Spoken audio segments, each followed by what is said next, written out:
reached the area when he had first come back to the place with his brothers a few months ago. He hadn't found Fomorian spells or horde creatures in the waters. Uncertainty kept drawing him back. He'd missed something. It was hidden, but he felt it.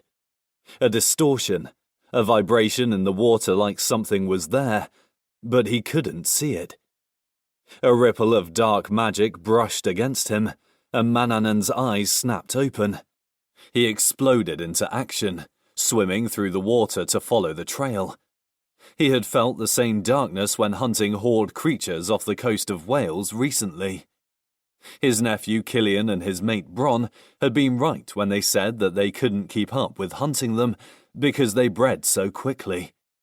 Mananan was more than happy to help thin the herds of the infernal creatures. They ruined any ecosystem they lived in and needed to be eradicated. "Help me!" Mananan halted at the strange voice, water swirling around him. Usually, he only heard his brother Tyrannus's voice telepathically. What in the gods? Darkness and cold fear that wasn't his own washed over him. Mananan breached the surface of the water. Through the rain and wild winds, he saw a small lighthouse, and wrapped around it was the biggest horde kraken he'd ever seen. It was as if a crab had mated with an octopus, with its main body covered in black shell. Thick, black tentacles tightened around the lighthouse, like they were trying to pull it into the sea. Mananan swam for it, his magic curling about him. As soon as he got close enough, he released his power, and a funnel of water flung him from the waves. He sailed through the air, his harpoon raised high over his head and landed on the horde creature's outer shell. He drove the tip of the harpoon into one of its eyes, making it screech in fury. Mananan pulled the blade free, dodged a tentacle, and blinded its other eye. A sharp scream almost had him toppling off the beast.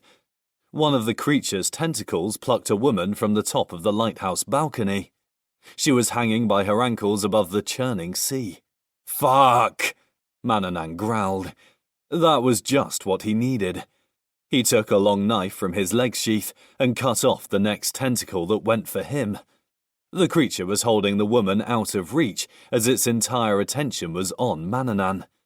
He pulled his harpoon free once more and summoned his strength. Magic burned through the weapon, making it glow with a pale blue light. With a roar, he stabbed the harpoon into the soft place under the edge of the kraken's shell as hard as he could. The weapon buried deep, and magic dragged it down into the creature's brain. Its tentacles spasmed and shuddered as it curled in on itself. Its death cry was an enraged howl, and it shot backwards into the water. Mananan swore again as it dragged the screaming woman with it instead of releasing her. Mananan dived off the back of the creature and into the dark waves. He scanned the water and heard the woman thrashing.